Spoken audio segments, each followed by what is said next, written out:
Assalamualaikum warahmatullahi wabarakatuh. Perkenalkan, nama saya Sofia Maulida dengan NIM 2510116220030. Saya dari jurusan Pendidikan Bahasa dan Sastra Indonesia kelas A2, Fakultas Keguruan dan Ilmu Pendidikan, Universitas Lambung Mangkurat.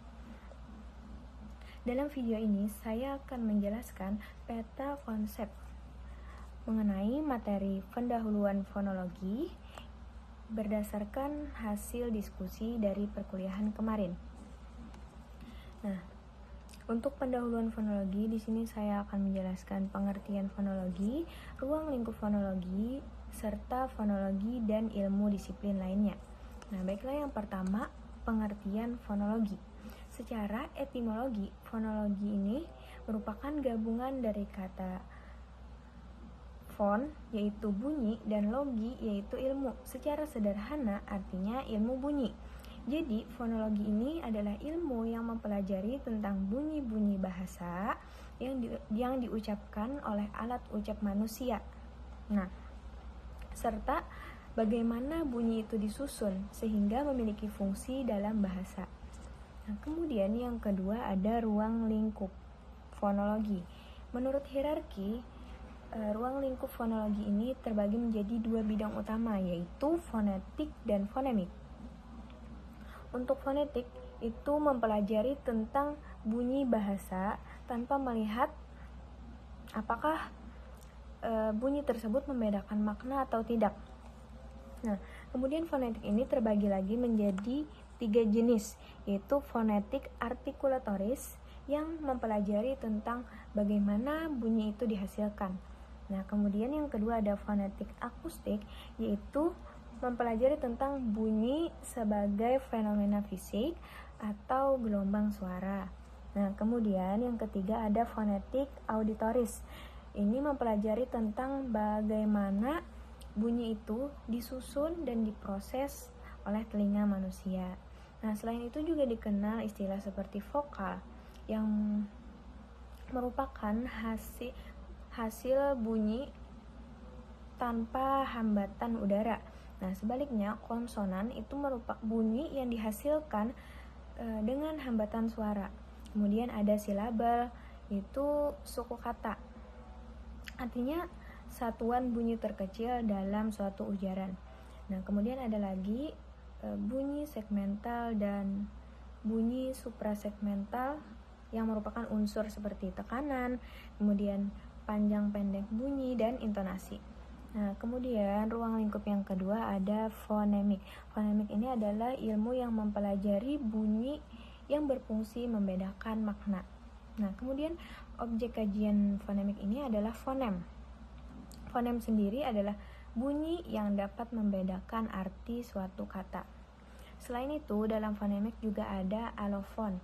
Nah, alofon ini adalah variasi bunyi dari satu fonem yang tidak mengubah makna. Untuk fonem sendiri itu terbagi lagi menjadi fonem segmental dan fonem suprasegmental. Nah, kemudian yang terakhir ada fonologi dan disiplin lain. Nah, untuk komponen ini sebenarnya tidak hanya 8 yang saya sebutkan, namun banyak lagi seperti fonologi, hubungan fonologi dan pragmatik, kemudian kriminologi, kemudian ada lagi antropolinguistik. Namun yang akan saya jelaskan di sini hanya 8, yaitu morfologi, sintaksis, semantik, leksikologi, sosiolinguistik, psikolinguistik, dialektologi, dan linguistik klinis. Nah, baiklah, untuk yang pertama yaitu morfologi. Morfologi ini adalah proses pembentukan kata. Jadi, fonologi membantu menjelaskan perubahan bunyi dalam proses pembentukan kata. Contohnya, dari kata men nasal dan baca, itu ketika diucapkan atau didengar menjadi membaca. Nah, kemudian untuk yang kedua yaitu sintaksis. Sintaksis ini mempelajari tentang susunan kata dalam suatu kalimat. Nah, jadi fonologi ini membantu membedakan jenis kalimat melalui intonasi. Contohnya, kalimat pernyataan, kamu di sini, dan kalimat pertanyaan, kamu di sini. Nah, itu kan membedakan jenis kalimatnya berdasarkan intonasi antara pernyataan dan pertanyaan tadi. Nah, kemudian yang ketiga ada semantik. Semantik ini mempelajari tentang makna bahasa. Ya. Fonologi di sini membantu menentukan apakah perubahan makna itu apakah perubahan bunyi itu menyebabkan perubahan makna atau tidak. Nah, kemudian ada yang keempat yaitu leksikologi. Leksikologi ini mempelajari tentang kosakata bahasa. Nah, jadi di sini fonologi fonologi digunakan untuk menjelaskan cara pengucapan secara tepat. Misalnya melalui transkripsi fonetis. Nah, kemudian yang kelima ada sosiolinguistik. Sosiolinguistik ini mempelajari tentang hubungan bahasa dan masyarakat. Jadi, contohnya pada kata apa itu bisa disebut ape atau apa. Nah, ini kan merupakan variasi bunyi. Nah, untuk kata ape itu biasanya diasosiasikan untuk penutur berlatar belakang Betawi, kemudian dialek nonformal.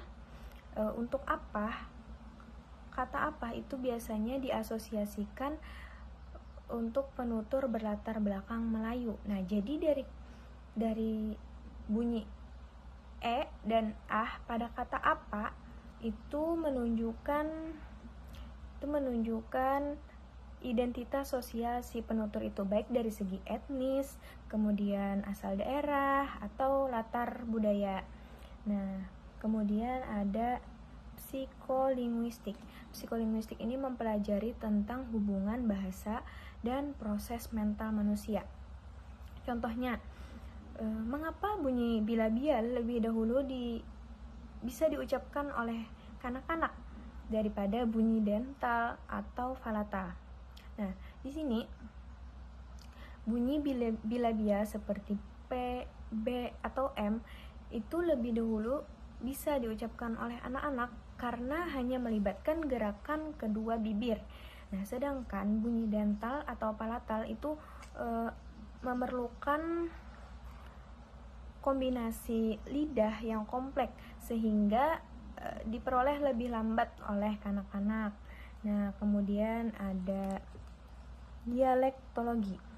Dialektologi ini mempelajari tentang variasi bahasa berdasarkan wilayah.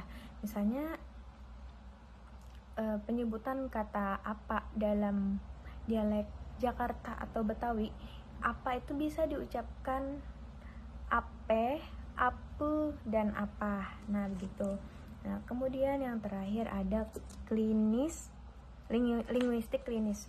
Nah, linguistik klinis ini membahas tentang gangguan kemampuan bahasa dan bicara. Nah, dalam linguistik klinis ini membahas tiga gangguan yang dibahas, yaitu gangguan artikulasi, yaitu sehingga seorang anak itu kesulitan dalam menyebutkan bunyi tertentu. Nah, kemudian ada gangguan fonologis. Nah, yang terakhir ada gangguan afasia atau gangguan otak. Nah, sehingga itu mempengaruhi kemampuan seseorang dalam berbicara, memahami, menulis. Nah, seperti itu. Mungkin itu saja yang dapat saya sampaikan. Semoga bermanfaat. Assalamualaikum warahmatullahi wabarakatuh.